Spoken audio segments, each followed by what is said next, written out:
me is pointing toward. I'm not worried, I'll follow reward. You pop my head open like a gun. And pop his head open like a gun.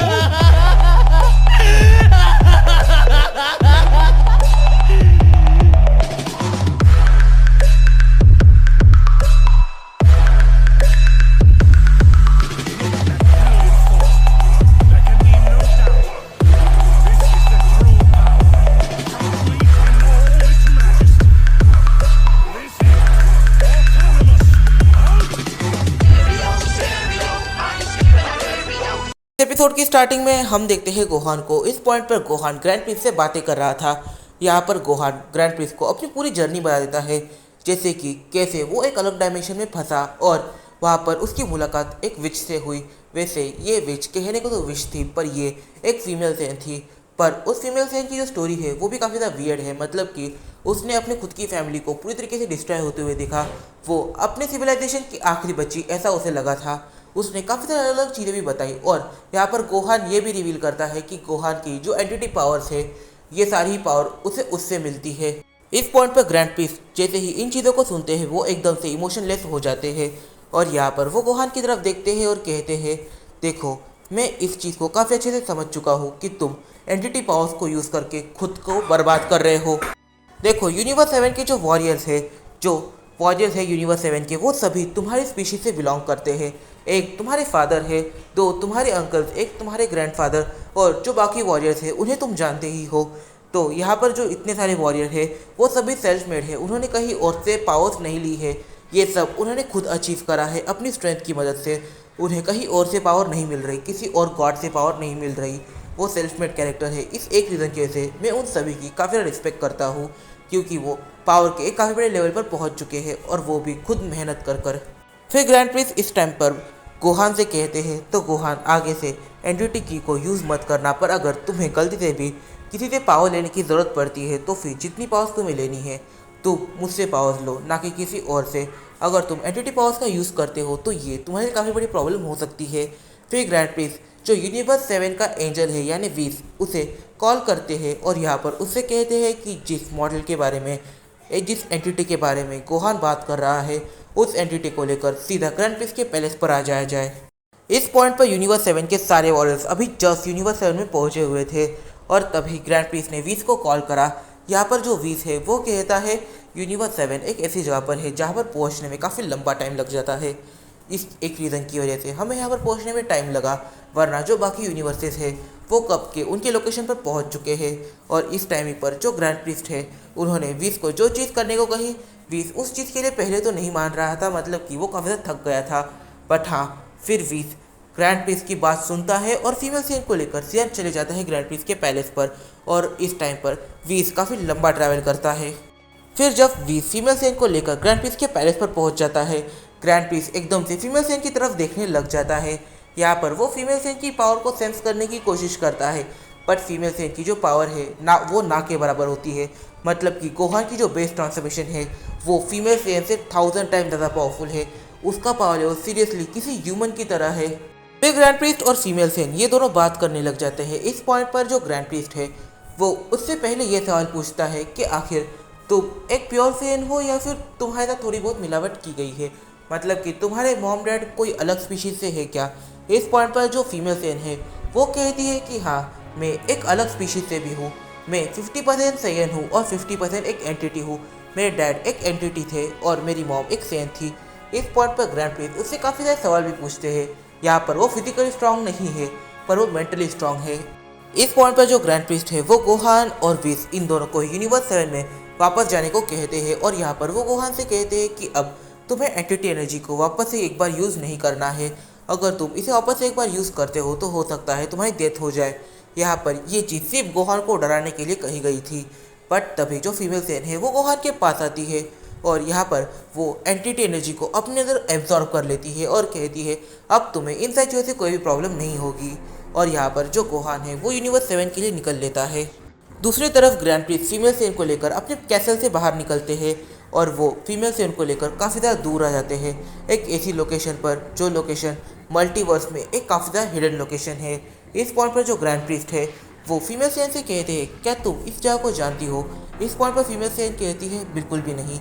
और यहाँ पर जो female Sen है वो कहती है कि ये जो जगह है, इस जगह को देखकर मुझे क्यों तो काफ़ी ज़्यादा अजीब फील आ रही है, मुझे अंदर से अपना डर खा रहा है। यहाँ पर जो फीमेल सेन है वो ये चीज़ें कह रही थी और ग्रैंड प्रिंस एक हल्की सी स्माइल करते हैं। इस पॉइंट पर जो ग्रैंड प्रिस्ट है वो फीमेल सेन की तरफ देखते हैं और एक हल्की सी स्माइल करते हैं। वो कहते हैं क्या तुम जानती हो ये क्या है।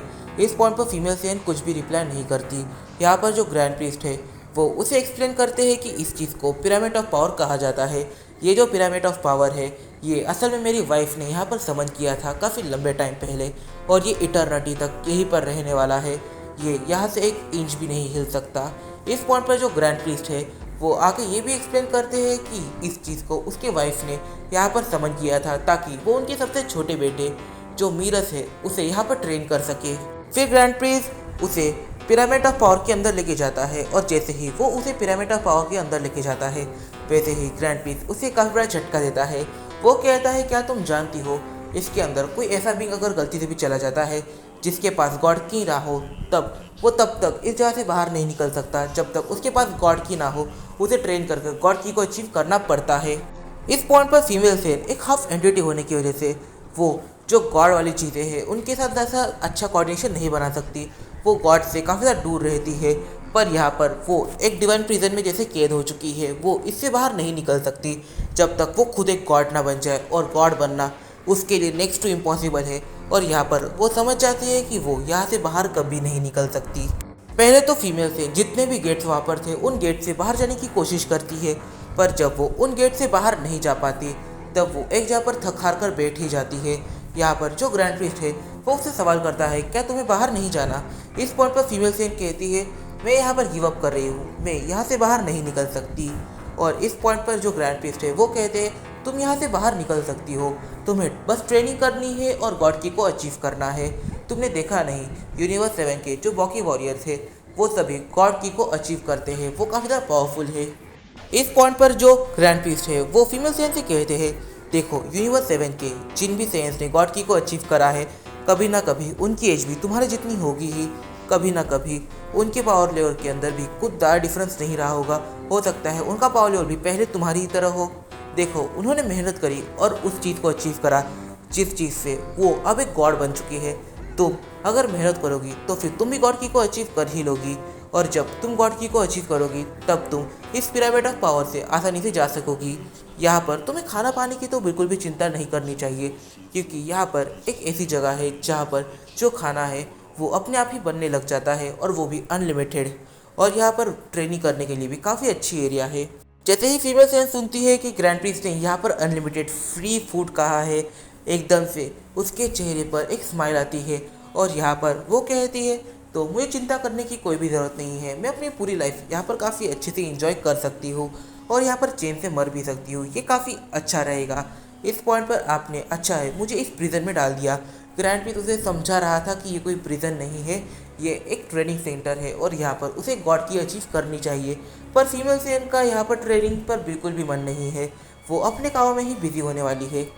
ग्रैंड प्रिंस वहाँ से चले जाते हैं और female Sen pyramid of power को एक्सप्लोर करने लग जाती है।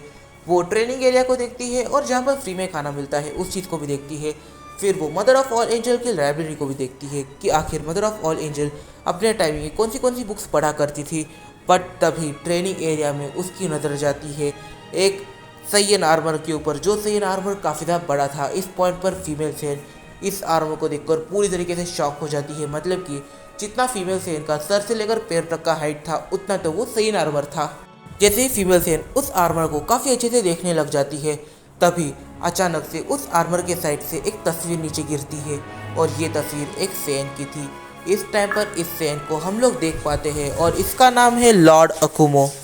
तो इस वीडियो में काफ़ी सारे सवाल निकल के आते हैं। सबसे बड़ा सवाल तो यहाँ पर ये निकल के आता है इस पॉइंट पर, ये जो एपिसोड है इस एपिसोड के अंदर हमें गोहान का थोड़ा बहुत ही नेचर देखने को मिला, पर यहाँ पर हमें ये पता चला कि गोहान काफ़ी हद तक एक छोटे से पुश का यूज़ कर रहा था और वो पुश ये था एंटिटी की का, और वो एंटिटी की भी उसे कोई एम्परर से नहीं मिल रही थी। वो एंटिटी की उसे एक सिंपल फीमेल सेन से मिल रही थी जो स्ट्रेस में उससे काफ़ी ज़्यादा कम है। तो फिर आखिर गोहान को उससे पुश कैसे मिल रहा था? क्या गोहान को उससे कोई फ़ायदा भी हुआ? और साथ ही में यहाँ पर उस कैरेक्टर का ओरिजिन क्या रहेगा, जो फीमेल सेन है उसका ओरिजिन क्या है, और साथ ही में मदर ऑफ ऑल एंजल का जो पिरामिड ऑफ पावर है उसके अंदर आखिर कैसी चीज़ें हो सकती है। यहाँ पर हमें लॉर्ड ऑफ ओमो का आर्मर देखने को मिल गया, तो फिर अंदर काफ़ी सारे अलग अलग मिस्ट्रीज भी छुपी हुई होगी। आखिर फीमेल सेन यहाँ पर अटक चुकी है तो वो क्या करेगी। इस वीडियो में काफ़ी फैसन मिल के आते हैं, तो इन फैसलों जहाँ हम जानेंगे अपने आने वाले कुछ वीडियोस में। तब तक के लिए बाय बाय। अगर तुम्हें ये वीडियो पसंद आई है तो प्लीज़ जाकर इस वीडियो को एक लाइक कर दो, कमेंट करना मत भूलना, क्योंकि तुम्हारे कमेंट से मुझे मोटिवेशन मिलती है। तो मिलते हैं अपने अगली वीडियो में।